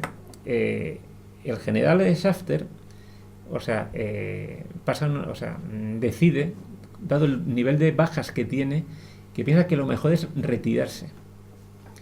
Porque, o sea, las tropas están agotadas. Va a venir una columna de refuerzo norteamericano. No tiene víveres. Bueno, pues antes de que se retire Safter, Linares envía un parlamento diciendo que quiere negociar la rendición. A todo esto, mientras tanto, está el tema de la salida de la escuadra. Pero es decir, o sea, a poco que hubiesen resistido las tropas de Linares, las tropas norteamericanas se hubiesen retirado y hubiésemos llegado a lo mejor a una situación de estancamiento que nunca se sabe, la famosa frase de easy. Sí, ¿qué hubiese pasado? ¿Vale? O si Cervera, en lugar de armarse de ese genio de caballero español, dice, no, yo voy a aguantar aquí la escuadra, aunque estoy bloqueado, pero tengo la escuadra, y mientras no me conquisten Santiago, o sea, puedo quedarme aquí perfectamente. Soy una amenaza y tengo también fijada a la escuadra norteamericana. Es más, unos años después hay un sitio bastante famoso en la guerra ruso-japonesa que es Port Arthur. O sea, no se da el caso, en primer lugar, porque los norteamericanos todavía no habían conquistado la ciudad. Los japoneses sí conquistaron las colinas que había alrededor. Entonces, dice, no había necesidad de que saliera la escuadra de Cervera a lo loco. En segundo lugar, los japoneses tenían artillería pesada o sea, y de hecho hundieron los acorazados rusos en la propia escuadra, en la propia rada de las tropas norteamericanas, el ejército norteamericano tenía unos cañoncitos, o sea, que no iban a hacer nada. Bueno, el caso es que parece ser que a Linares le corre prisa. Linares es herido, le sustituye al general Toral, pero es más de lo mismo, o sea, no tiene ningún afán de resistir. Y no tiene ningún afán de resistir, entre otras cosas, porque la escuadra española se dio a pique. O sea, y la escuadra española son estos barcos de aquí. Es una batalla naval, vamos a decir, de 6 contra 6. Son prácticamente 4 acorazados españoles, el Oquendo, el Vizcaya, el Infanta María Teresa, el Cristóbal Colón, que es el que es distinto de esa serie, y luego el Fudor y el Plutón, que son 2 cazatorpederos, ¿vale? Son barcos, no son tan malos como decían. Es cierto que estaban mal armados, la munición, pero bueno, se les podía haber sacado más partido de lo que se hizo. O sea, su calibre era inferior al norteamericano, pero algunos eran más veloces. El Cristóbal Colón, de hecho, o sea, andaba más que cualquier barco de ambas escuadras. Y esto que de aquí no es, lo he puesto porque la gente piensa que la campaña naval, hay libros muy buenos sobre las campañas navales, piensa que la campaña naval de la guerra de Cuba se dedica solamente a la batalla de Santiago. Pues no, hubo una serie de pequeños encuentros en matanzas, en Cienfuegos, escaramuzas durante los primeros meses, donde la gente no sabe que los buques españoles salieron victoriosos contra buques norteamericanos de mayor calado de estos Cienfuegos. Les hicieron retroceder, les produjeron más daños, o sea, los buques españoles, o sea, y les impidieron de desembarcar o acercarse más a la costa. Bueno, pero la batalla principal es estos son los acorazados norteamericanos. Son buenos acorazados para la época, prácticamente modernos, son con piezas de 305 milímetros, me parece. Las españolas creo que eran 280, pero bueno, que podían haber hecho igual de daño unos que otros. Pues el Tennessee, el Iowa, no sé cuál es el Nueva York, que era otro. Bueno. El caso es que la batalla es bastante simple. Es decir, lo primero es que salen a fila de a uno los barcos españoles. O sea, en lugar de salir, decía otra opción, decía, oye, salimos y cada uno que vaya para un lado y bueno, a ver quién nos pilla, ¿no? O sea, no, salen a fila de a uno. Intentan, o sea, atraer el fuego para que puedan escaparse los dos pequeños, el Fudor y el Plutón, cosa que no se consigue. Y hay un tema, y esto es de propia, digo, vamos a ver, o sea, ¿por qué la escuadra española? Es cierto que la escuadra norteamericana estaba bloqueando, vamos a decir, hacia el este, ¿vale? O sea, hacia aquí. Daos cuenta la posición inicial de los barcos norteamericanos. Vamos a ver, ¿por qué salen hacia el oeste? O sea, pues no, o sea, si yo hubiese sido Cervera, o sea, yo hubiese salido a lo contrario. La zona de aprovisionamiento norteamericano, de desembarco de tropas, de mercantes y tal, estaba hacia el otro lado. Ellos fueron como si fueran en dirección a La Habana. Oye, es cierto que se iban directamente contra los barcos norteamericanos, pero a poco que alguno hubiese conseguido pasar y llegar a la zona de las playas donde estaban los norteamericanos, pues o sea, probablemente los hubiese hundido, pero las pérdidas norteamericanas hubiesen sido mucho mayores. No se convirtió, como veis aquí, pues una especie como de cacería de conejos. Ya que has preguntado, te respondo. Y yo sí que pienso romper una lanza a favor de Cervera. Primero, Cervera no quería ir a Cuba. Cierto. Quería mantener lo que se llama escuadra en potencia, que no sirve para nada porque es lo mismo que hicieron los alemanes en la Primera Guerra Mundial y les salió como les salió. Pero bueno, al menos los americanos a lo mejor se preocupan de que tal vez vamos a Nueva York a bombardearlo, que no se lo cree nadie, pero bueno, siempre tienes esa amenaza. Se fue arrastrando con pies de plomo hasta Cabo Verde, hasta que el gobierno español le ordena que tiene que ir sí o sí al Caribe y a Cuba. Entonces él lo que hace es acatar la orden tal cual ha sido recibida, ir al Caribe e ir a Cuba, pero no entablar combate con Samson, que es lo que esperaba. Pero y es cierto, una cuña sobre la cuña. Además, va con una escuadra, o sea que si se hubiese esperado un poquito más, en este caso el gobierno es muy cagaprisas, los dos mejores buques de la escuadra española, eran dos un acorazado y otro, bueno, el crucero protegido, el Pelayo y el Carlos V. O sea, estaban acabándose de armar. O sea, se van con unos barcos, o sea, inacabados, y los dos principales, o sea, que decían que, oye, los llevamos a través de canasas, se quedan ahí. O sea, es un pudo despropósito. Esa la primera. Y la segunda, la salida de Santiago es una orden directa también del gobierno Sagasta. Y la orden directa del gobierno Sagasta es refugiarse en La Habana. Por eso va en dirección a La Habana. Sí. O sea, no es, puedo ir a atacar, no, es que la orden clara, Cervera quería quedarse en Santiago. Pero justamente por eso, es decir, los americanos no tienen artillería de asedio. Como se acerquen, mis cañones de 280 milímetros les barren. Con lo cual voy a mantener una especie de perímetro alrededor de lo que sería la ciudad de Santiago. Bueno. Cuña terminada. Es que Cervera fue sometido a juicio. Sí. Y ya sabéis que cuando un almirante, un general pierde una guerra y pierde una batalla y pierde una flota, normalmente los gobiernos no son muy dados precisamente a exonerarle de sus acciones. Y curiosamente Cervera sí fue exonerado sobre cómo había desarrollado el combate. Bueno. Como siempre sí es cierto, es el easy. Bueno. Espera, como me queda poco, te he visto que quieres hacer una pregunta, déjame 5 minutos y ya iniciamos. Y empezamos a coloquiar. Bueno, perdona, ¿puedes volver adelante? 5 minutos más mi cuña final. Tu cuña final.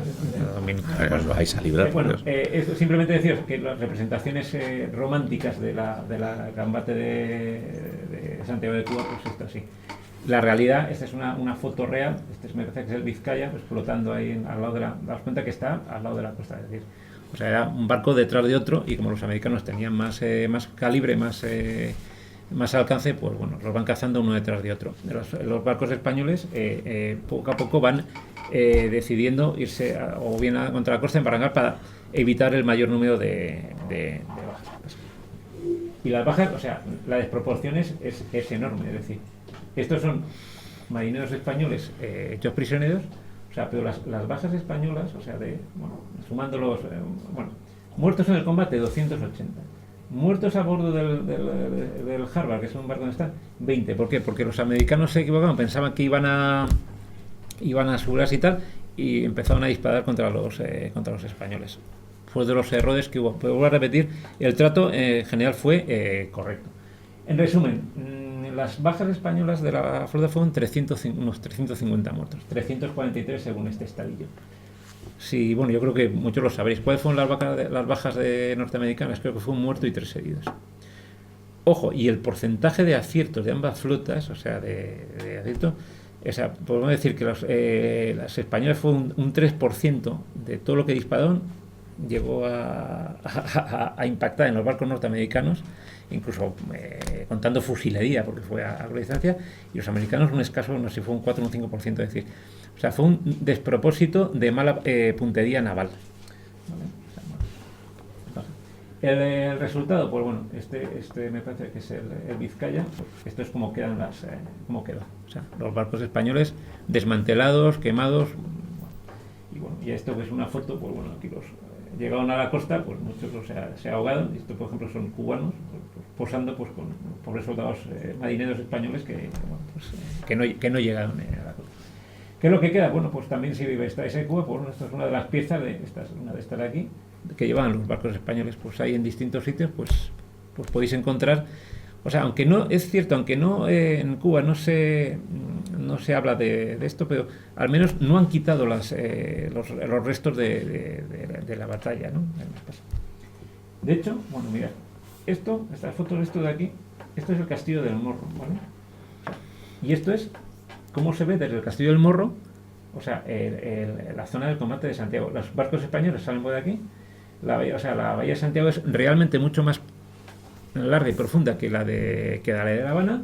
O sea, los barcos españoles giraron aquí, vamos a decir, hacia arriba y fueron cayendo en esta línea de costa, ¿no? O sea, no sé exactamente, pues por aquí, o sea, pues aquí. Y de hecho por aquí están hundidos los buques españoles. Y digo que están hundidos porque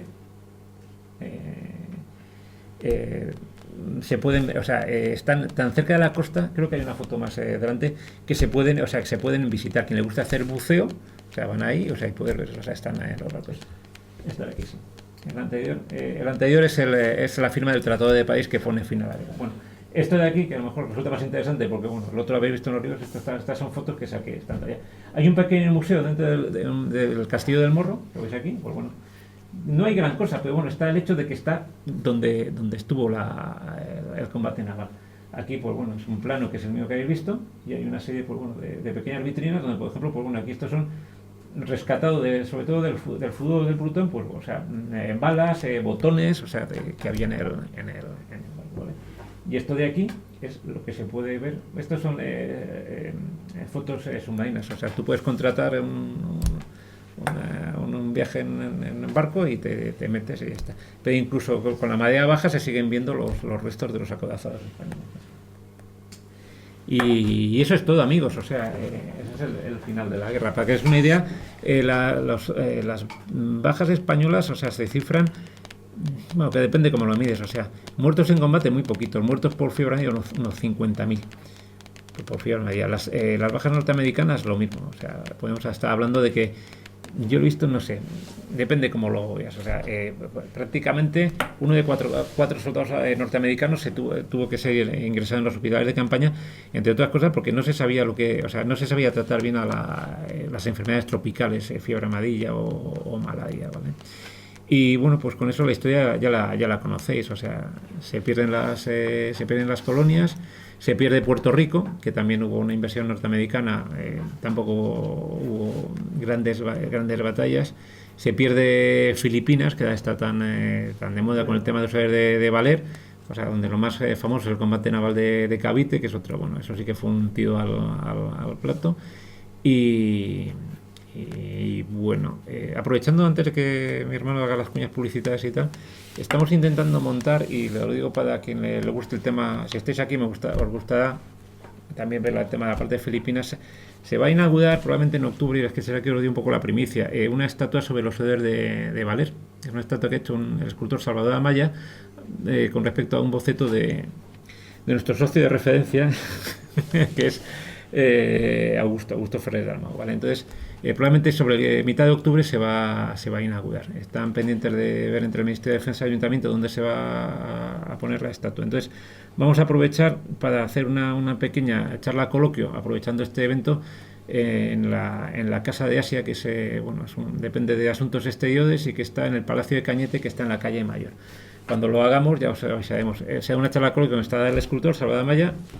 Y esperemos que esté a gusto, si la agenda lo permite, y traeremos también algún experto en tema de Filipinas. Lo digo que si alguien se ha quedado con ganas de saber la otra parte de la guerra, pues bueno, pues también un poco pues se hablará sobre la independencia de Filipinas, que es a la vez. Y a partir de aquí, pues empieza ruegos y preguntas. Yo te hago la cuña final antes de la rueda. ¿Qué es el epílogo? Y el epílogo es... ¿Y de verdad España pensaba ganar la guerra? El gobierno no. Los españoles sí. Sí. El gobierno no. El gobierno estaba salvando el régimen político. O sea, Sagasta tenía muy claro que no íbamos a ganar la guerra bajo ninguna circunstancia.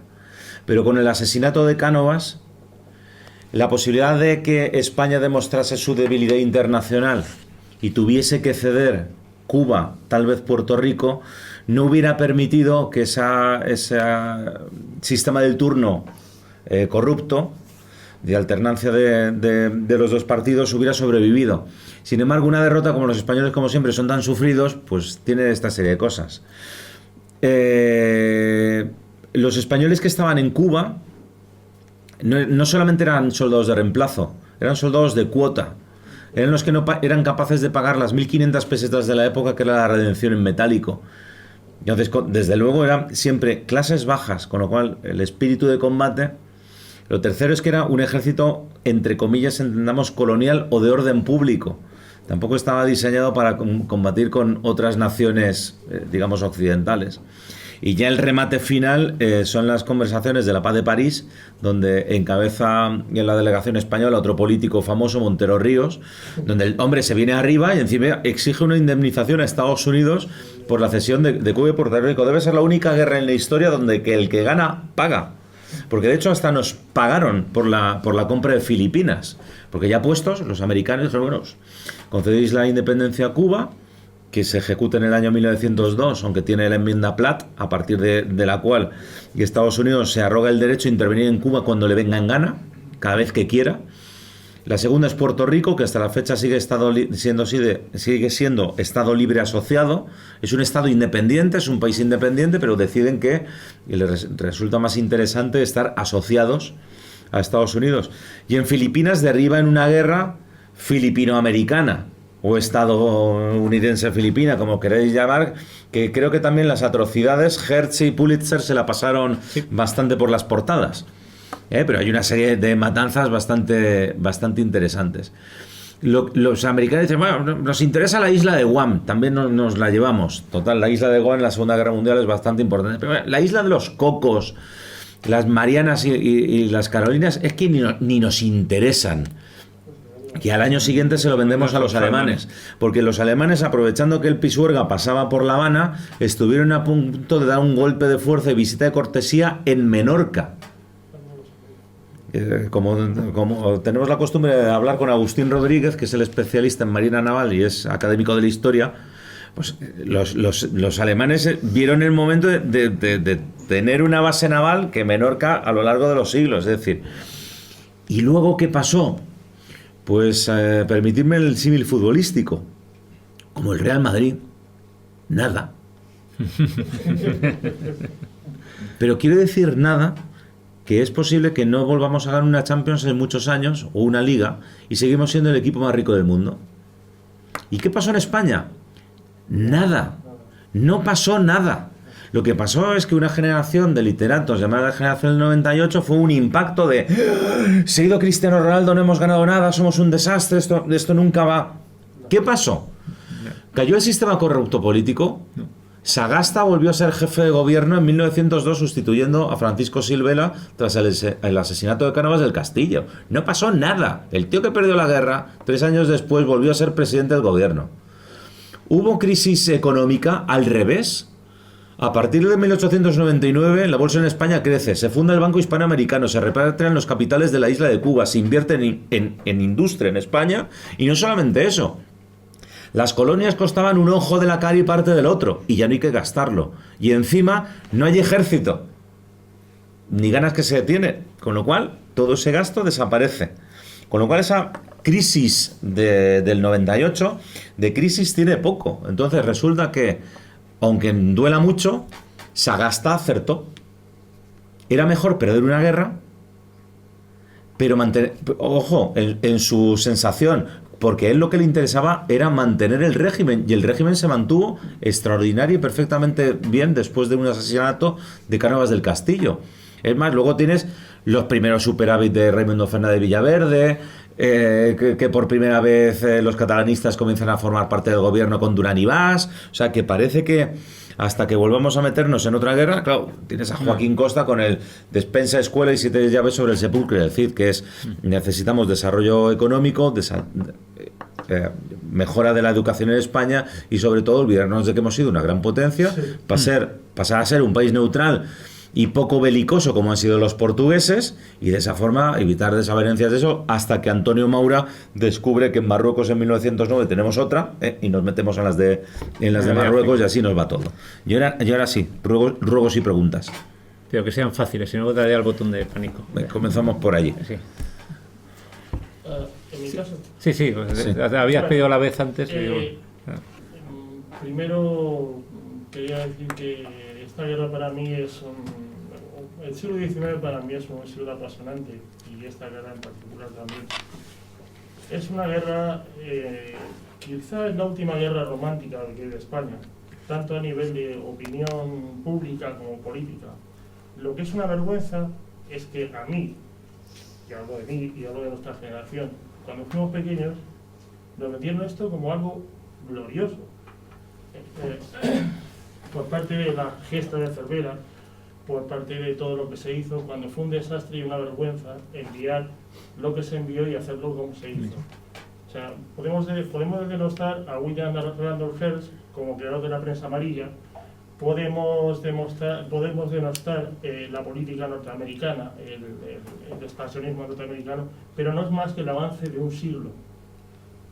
La gran pregunta es, ¿por qué nadie dijo, oiga, esto es una vergüenza? El primero, Cuba nos está costando un riñón. Prim, en sus tiempos, nos dijo que la vendiéramos. Oiga, es que se nos viene encima la gran potencia industrial del siglo XX. Esto es inmantenible e inasumible a nivel militar, político, económico, salvo para las élites que les venían muy bien. El señor Maura le vino estupendamente para tapar la vergüenza del país. Se vendía a la prensa que nosotros éramos el Real Madrid. Hasta que vino la famosa Escuadra Blanca y, claro, lógicamente, pues la prensa hizo sus comparaciones diciendo, nosotros tenemos 6 acorazados en plan equipo de fútbol, que podemos ganar. Eso era mentira, pero era mentira, y Cervera era el último tonto que pasó por ahí y le dijeron, no, tú vas sí o sí porque los demás se niegan ahí. Y así está. Lo que pasa es que los historiadores a mí me vendieron cuando era pequeñito que aquello era muy glorioso y fue un puñetero desastre. Este es un puñetero desastre ahora y lo fue en su momento. Y una de las preguntas es ¿por qué los historiadores recurren a la épica? Bueno, pues yo te diría que, como ocurre mucho en el tema de historia, en primer lugar, para limpiar un desastre. En primer lugar, por desconocimiento. Yo creo que el tema de la historia, me ciño a la historia militar, el tema de empezar a escarbar e investigar es de relativamente hace poco tiempo, estoy hablando de hace 20, 30 años, ¿vale? O sea, en segundo lugar, en aquel momento, o sea, el país, vamos a decir, tenía un gobierno, entre comillas, corrupto y tenía una regencia, o sea, entonces se intenta vender, bueno, pues como se intenta vender los sitios de Zaragoza o la batalla de Bailén, o sea, una serie de leyendas que, bueno, vienen bien para un poco a la opinión pública a callar. Pero la realidad es que en el fondo, vamos a decir, esa guerra le importaba poco a la sociedad española. Era una guerra impopular, o sea, eran un ejército de cuota, así de conscriptos, efectivamente. Entonces, ¿a quiénes les interesaba? O sea, ¿quiénes a las clases dirigentes, los grandes empresarios, ¿vale? Entonces, o sea, en el fondo no deja de ser un decir, nos hemos quitado un problema de encima. A partir de ahí, o sea, efectivamente, o sea, no voy a meterme en tema político, hay que crear héroes, ¿no? Entonces, pues bueno, voy a repetir, héroes reales en Bada del Rey. El resto, pues poco más, ¿no? El tema de mar vale barco sin honra y estos temas. Te voy a tirar de 2 hilos que has dicho. Sí. Uno, la guerra de Cuba hay que verla desde una perspectiva meramente política de mantenimiento del régimen. Los políticos sacrifican a los militares están al servicio del régimen. Cánovas del Castillo se ha ocupado de meter en cintura a todos los generales y que ya no haya generales metidos en política, sino que ellos están en sus 2 ministerios, el del Ejército y el de Marina, que es una especie de estados dentro del Estado, donde siempre por razones técnicas se les deja hacer, y su función es de mantenimiento del Estado y del orden público. 1. 2. Cánovas del Castillo es un señor que piensa que España ha de ser neutral. ¿Qué ocurre en 1898? No tenemos ni una sola nación aliada en ninguna esquina del mundo. Ninguna. ¿Por qué? Porque cualquier aliado te pide una contraparte. Es a cambio de que, en un supuesto de que tú puedas tener algún tipo de problema internacional, la contraparte es que por el otro lado tengamos una reciprocidad. Y Cánovas del Castillo sí entiende perfectamente que España ha dejado de ser una nación de primera línea. Y la otra, en cuanto a los historiadores, es que en España hemos tenido un problema muy grande hasta que no se ha acabado la dictadura. Quiero decir... Yo no quería decirlo tan claro, pero... No, yo sí, porque como historiador me puedo meter con ello, o sea, pero perfectamente. ¿Quién ha leído historia militar hasta 1980? Los militares. Quitó a los militares, 4 locos que nos gustaba. Pero las publicaciones... No, perdona, tú has leído historia militar, pero habrás leído historia militar en inglés. Tú te habrás bandeado con los Osprey. No, pero estaba orientada para reproducir y estudiar combates en academias militares. Y luego había algunos, Editorial San Martín, que para eso lo tenemos arriba, que era un poco más digamos, de público en general. Sí, pero ojo. Pero era ahí, iba hacia ese lado. Hasta prácticamente que no pase el año 2000, no podemos empezar a encontrar más editoriales que tengan un corte divulgativo. ¿Por qué? Porque San Martín no deja de ser una editorial más orientada a la Segunda Guerra Mundial. Al tipo de lector militar que a veces a algunos civiles nos gusta, porque nos gusta el tema y te lo lees. Pero si se estudiaba en la batalla de Bailén, se estudiaba para que luego en la Guerra Civil Española, cuando las tropas nacionales avancen desde Sevilla hasta Madrid, decidan por dónde hay que ir. ¿Por qué? Porque cuando seas un general y combatas aquí, tienes que tener unos antecedentes y tienes que reproducir qué ha pasado. Es la batalla de Magnesia de Escipión el Africano, donde dice, está intentando reproducir la batalla de Zama, no me fastidies. Dice, sí, exactamente. ¿Por qué? Porque tú estudias lo que luego va a pasar. El mundo anglosajón nos ha ganado muchísimos años en esa tarea divulgativa. Y entonces, para mi gusto y mi opinión es, ¿y por qué de cuernos hemos abierto librería o espacio Tercios Viejos, el rincón de la historia? Porque ya está bien de que sea encapsulado y ya va siendo hora de que esta historia militar tenga una divulgación. Ningún historiador que se precie anglosajón, catedrático, no sé qué, no tiene 1, 2 o 3 bestsellers, grandes ventas divulgativos. Y resulta que en España no. Somos como una especie de especialistas en escribir a cuanto cosa más rara, extraña y extravagante, con 250 millones de notas a pie de página para que no se entere absolutamente nadie, en lugar de hacer un relato, digamos, un poquito más comprensible. Bueno, había otra pregunta, sí. Sí, quería preguntaros qué papel le dais de importancia, que entiendo, al cambio de opinión de la sacarocracia, que pasa al comienzo de la guerra de armar un ejército de 30.000 hombres por su cuenta para evitar la independencia de Cuba, y luego al final es la que decide, digamos, que le interesan más los negocios con los norteamericanos que seguir bajo la soberanía de la corona española. ¿Cuál es la importancia, con esa perspectiva histórica, que tendría el cambio de papel de esa sacarocracia que bueno, sabemos que tiene una mano negra que puede estar implicada desde el asesinato de Prim hasta la trata esclavista, en fin, todo lo que aquello pasaba?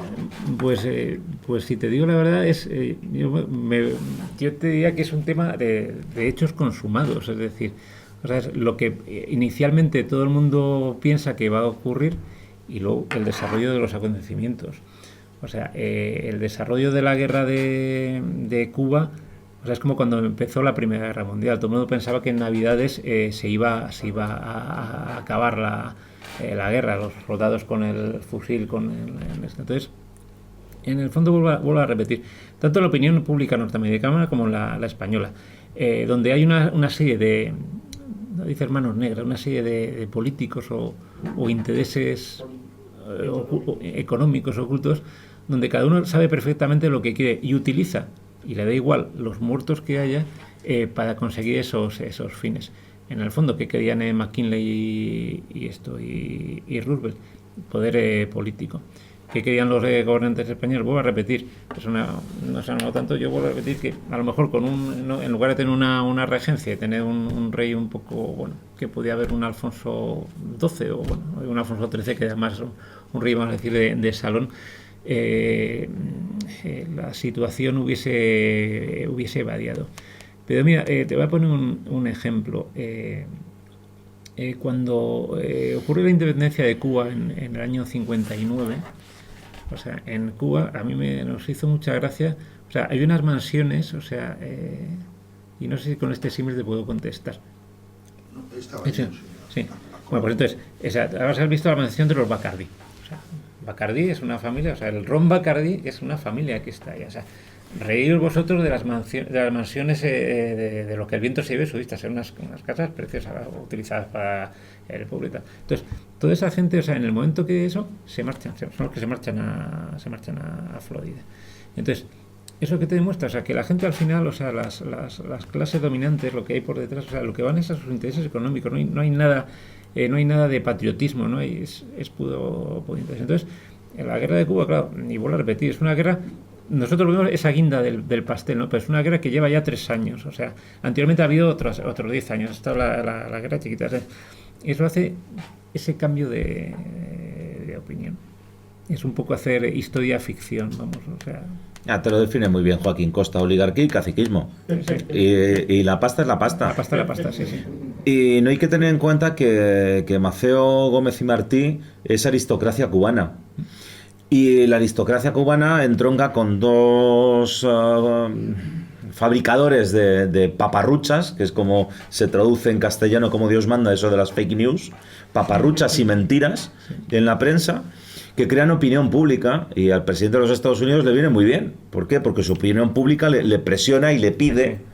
Y al final la aristocracia cubana, pues, ojo, la aristocracia cubana que está aquí, no los que repatrian luego sus capitales y crean el Banco Hispanoamericano, los que se van a quedar allí, consideran que una independencia no trastoca su nivel económico. Entonces, entendedme entre comillas, que aquí gana todo el mundo de esa oligarquía y caciquismo. Sagasta salva el sistema político. McKinley gana prestigio, aunque luego sea asesinado en 1901 y comienza el expansionismo y el intervencionismo americano. Los cubanos y la oligarquía cubana consiguen la independencia y ya mandan ellos y no hay ningún español que les mande, aunque son todos más españoles que un señor de Cuenca. E incluso las clases populares españolas se sienten muy a gusto porque por fin a sus hijos no les envían a morir allí. Entonces, aunque os parezca mentira, la conclusión de la guerra de Cuba sería, y todo el mundo respiró tranquilo, o sea, del primero al último, o sea, casi es decir, es que ganaron todos. Claro, en España, en cuanto a crisis de la mentalidad, sí, se acabó el imperio, es decir, la joya del imperio que es Cuba desaparece, pero en cuanto a niveles, clases sociales, prosperidad económica, 3 países... Si te mueves unos añitos después, en 1905 están todos muchísimo mejor. O sea, la guerra les ha sentado sensacional. Total, se te lleva unos cuantos miles de personas entre medias, pero joder, alguien tiene que pagar por estas cosas. Pregunta. Sí, voy a hacer 2 comentarios. Uno, el debate que había de lo que había comentado Javier de los barcos, había un hilo justamente en el foro de la Gran que se estaba... Ese era ese. Realmente a mí me parecía, creo que no sé qué usuario era, que tenía una opinión revisionista sobre el tema, que sí se podía haber ganado, estuvo muy a punto de poder haber ganado incluso esos combates, porque los funcionamientos internos, creo que era del Oregón me parece, no eran tan buenos como se habían dicho en el equipamiento, incluso es todo muy hipotético. Sí podía haber habido una... No, yo creo, honestamente creo que no. Que podían haber hecho más pupa la escuadra española a la norteamericana, creo que sí. Pero parte de la base, o sea, que en algunos barcos, por ejemplo, el Cristóbal Colón, que era más rápido, la artillería principal no estaba montada. Eso de entrada. Luego, el grado de adiestramiento de ambas marinerías es igual de malo en una que en otra. Me vuelvo a remitir al bajo porcentaje de acierto Aunque nos saltemos de Cuba, Sí. Montojo es muy consciente de la inferioridad que tiene absoluta frente a la flota de Dewey en Manila, y por eso se refugia en Cavite. Sí, sí. Que por lo menos les obligó a cortar distancia, a ver si acortando distancia, más la artillería de Cavite, conseguimos hacer algo, porque en alta mar, Sí, sí. o sea, no, y es que basta con... Y los oficiales de Marina de la época son ingenieros. ¿Por qué? Porque tienes que calcular una trayectoria, un disparo, un impacto, una velocidad y un blindaje. Y entonces sabes perfectamente qué artillería monta uno, qué artillería monta el otro, qué grado de blindaje tienes. Entonces, francamente, no. Yo, en ese aspecto, en ese digo que no he tenido tiempo de intervenir, pero sí lo llevo leyendo, lo único que creo que podía haber hecho España era mantener la flota en potencia. El dejarla ahí en una supuesta amenaza de poder intervenir en algún sitio. Vuelvo a decir lo mismo, aunque al final probablemente nos hubiera pasado lo de los alemanes en la Primera Guerra Mundial, Sí. que no hubiéramos sido capaces, porque si de verdad entablas una batalla naval en alta mar, o sea, Sí. aquello hubiera sido... Bueno, Andábamos menos, blindábamos menos sí. y pegábamos menos. Es cierto, o sea, y haciendo, vuelvo a repetir, historia de ficción, si os gusta alguno, es lo que comentaba antes, había los dos principales buques de la escuadra, el Carlos V y el Pelayo. O sea, si hubiesen mantenido la escuadra en potencia, en un momento determinado que estos barcos se hubiesen enviado también a ese teatro de operaciones y haber montado una batalla naval de otro estilo. El resultado yo creo que hubiese sido el mismo, pero probablemente con algún barco norteamericano hundido y llevar... Muchas veces es lo que se intenta, ¿no? Las potencias que son más débiles, llevar la guerra a un punto donde se fuerza a ir a una paz honrosa. Pero, para decir, los barcos españoles eran más rápidos, sin embargo, o sea, el mal mantenimiento hacía que fueran, o sea, que andasen Ganar menos. dentro de lo que, o sea, no quería decir ganar bien, Sí, como no, bien pero bueno. tú has dicho, Sí. conseguir una condición. Sí, luego también está pues el tema, dice, oye, y si el Fudor y el Plutón hubiesen llevado realmente los torpedos y tal, o sea, porque un pequeño Y barco... si lo hubieran hecho caso Isaac Peral. Efectivamente. O sea, sí.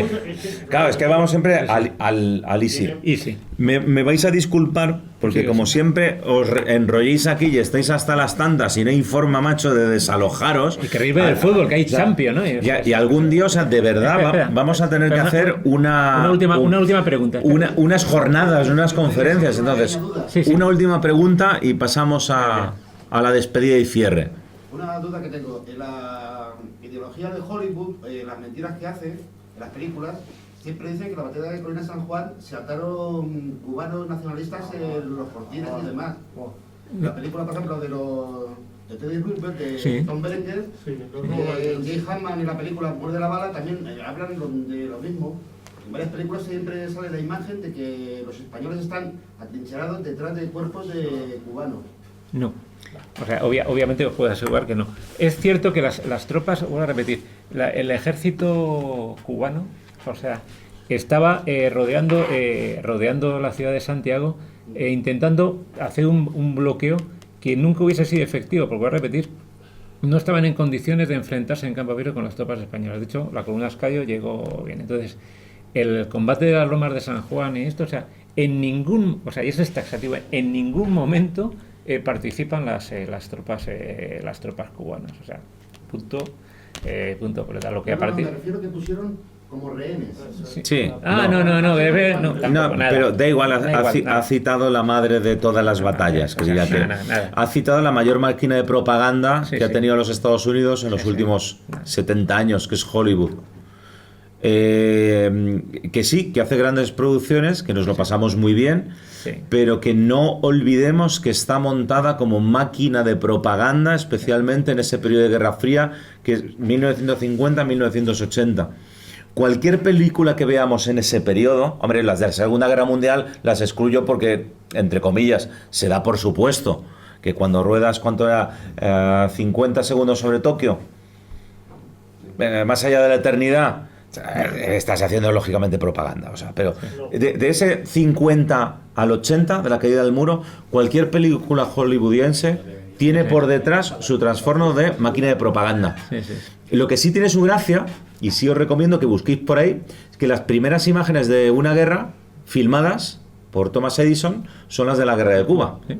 Sí, sí, entonces tienes un montaje, el archivo norteamericano, a ver, entiende que son unas tomas muy cortitas de apenas 30 segundos, Sí, donde- un minuto. sí, donde ves ¿vale? a las tropas norteamericanas desfilando casi. no hay batalla. Lo que es batalla es un montaje allí con 4 actores, o sea, pero de igual forma que si la primera guerra que se fotografía es la guerra de secesión americana, la primera que se filma, aunque sea de aquella manera y más casi de propaganda y con toma fija, es la guerra de Cuba. Dicho lo cual, os prometo que vamos a montar cualquier día de estos unas jornadas enteras y nos vamos a estar un sábado entero, mañana y tarde, porque de hecho el día 28 vamos a hacer las segundas jornadas de Leyenda Negra en el Escorial y vamos a estar total aproximadamente 12 horas. Hemos conseguido que venga hasta María Elvira Rocabarea, con lo cual creo que vamos a tener que cambiar y nos vamos a tener que ir al Real Coliseo Carlos III, porque si no, no cabemos. El año pasado yo lo organizó Javier Santa Marta, no cupimos en la sala, hubo que habilitar una anexa y esta vez creo que nos vamos directamente al Real Coliseo por espacio y por capacidad, y vete tú a saber si no nos tenemos que ir al Real Auditorio, que tiene todavía más capacidad y más gente, porque yo sospecho que algo va a pasar. Ya sabéis que aquí siempre las despedidas son lo mismo, avisos parroquiales, antes de que os demos la bendición, próximas conferencias. Próximo jueves tenemos una sobre Leyenda Negra, Alberto Gil Ibáñez, editorial Almuzara, tiene un libro muy, pero que muy interesante. Alberto participó en las primeras jornadas de Leyenda Negra y luego las replicamos, las volvimos a hacer en Sigüenza, con la Universidad de Alcalá de Henares. La verdad es que en esas segundas, con Alberto, yo he tenido los 5 mejores minutos de partirme literalmente vivo de risa sobre lo que es Leyenda Negra, Hollywood, los americanos y toda esta serie. Entonces yo lo recomiendo el jueves a las 7. La semana próxima... Empezamos con... La semana próxima, que es día 17... la mejor... 24. Hoy es 17, la semana próxima, el 24. ¡Joder! ¡Qué conferencia! El martes próximo 24, que protagonizaré misteriosamente yo mismo, sobre Castelnuovo 1539, los tercios en el Mediterráneo, que además es la presentación de un cómic de la editorial Cascaborra, que vamos a empezar a trabajar con ellos. Y luego tenemos el día siguiente, el miércoles 25, viene Vicente San Juan de la librería del Guripa para hablarnos de su editorial, que está especializada en División Azul. Y el jueves tenemos a la Federación Española de Historia Militar, que vienen una vez al mes, colaboramos con ellos, y en este caso pues van a hablar un poco sobre guerra e independencia en la prensa de Burgos durante la guerra de independencia, nunca mejor dicho. Vale, y el día 28 cerramos, o sea que la semana que viene, o sea, vais a tener que aparcar a la familia porque hay 4 días de evento, ya no hay 2, hay 4. Entonces tenéis la semana próxima, martes, miércoles y jueves, los 3 días a las 7 aquí, como siempre. Redes sociales, 3 puntos... www.terciosviejos.es, en el grupo de Facebook, ya que es el que tenemos más activo, pero nos tenéis en Twitter, en Instagram, vamos publicando las distintas actividades. Y luego el sábado completo os recomiendo que sacáis un hueco y os vayáis al Escorial. Y si nos torturáis alguno, incluso os podríamos decir lo que tendremos en octubre, que estamos ahora. Y ahí tenemos comprometidos el día 1 y el día 5. Bueno. Sí, uno de ellos, tenemos al autor y al libro, Vísperas de Sangre, que recuérdame, era el día 1. El día 1. El día 5, ¿quién venía el día 5? La Virgen María, Madre de Dios. O sea, ya no tengo memoria. Por eso os digo que os lo pondremos en las redes sociales, porque chicos, yo personalmente ya vamos teniendo tal cantidad de eventos y, por cierto, nuevas editoriales que tenemos arriba, tanto las novedades de septiembre como nuevas editoriales que comencemos a trabajar con ellos. Así que, como siempre, muchísimas gracias y nos vemos.